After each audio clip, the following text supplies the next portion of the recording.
We are going to review the process that you will do when you have a hold in the emergency room that you have transfer orders in. So the nurse would know that there is transfer orders on this patient by looking at the transfer column, which is this column right here.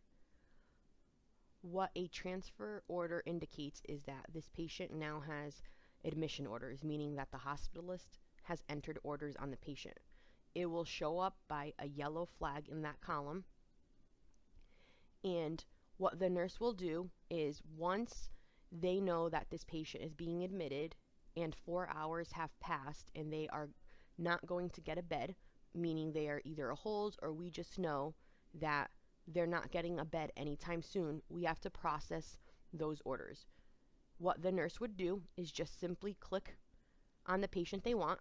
So I am on test Jessica, and they would click that little flag.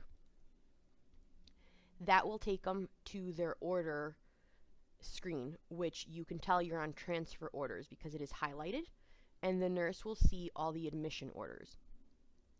All they have to do is they would hit process transfer.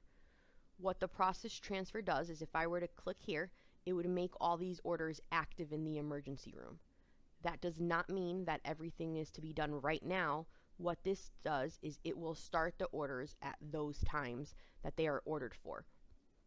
That way we don't have patients in the emergency room without orders. If they are not being held in the emergency room or we are getting a bed, then the doctors have been instructed to enter orders as stat if they need to be done in the emergency room, meaning emergent things. So if this patient was a hold, I would process transfer. I'm going to hit cancel for this right now, but we would process these orders and it would make all these orders fall under the current orders. So we would be able to give those medications that are ordered or the blood, and it will default to the times they are needed for inpatient. My next step would be to go to my work list, and I would want to add the version of what we call IPOC now to my documentation screen. So I would hit add.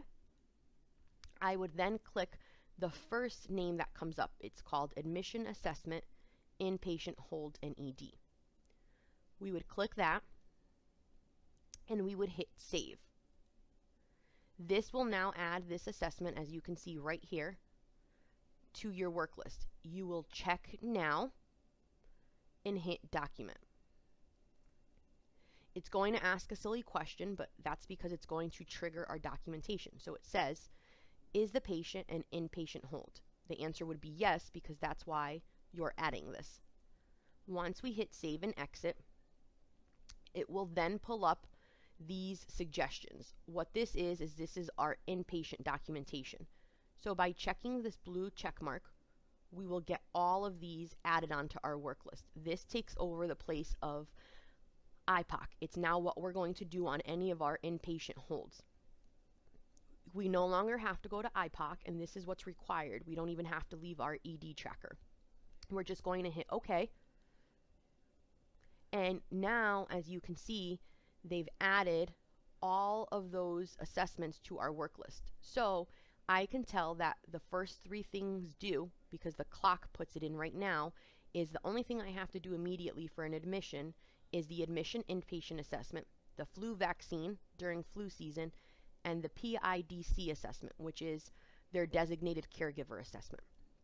The other things that were added, as you can see down here, is a nurse shift assessment, a VTE assessment, and a Braden score. Those don't have to be due immediately. They're defaulted, as you see here, Q8 hours, start of shift, and daily, to the times the inpatient nurses would do it. So I can see my nursing shift assessment and my VTE assessment is not due for another 4 hours, and it puts a clock for me on here, and my Braden is not due for 21 hours because it's only once a day.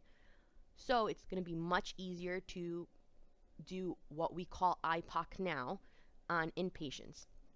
And all I would do is hit document, and I could start documenting those assessments on my patient.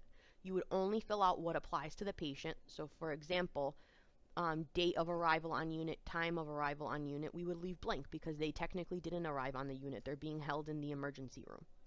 Once you're done, you're going to hit save and exit.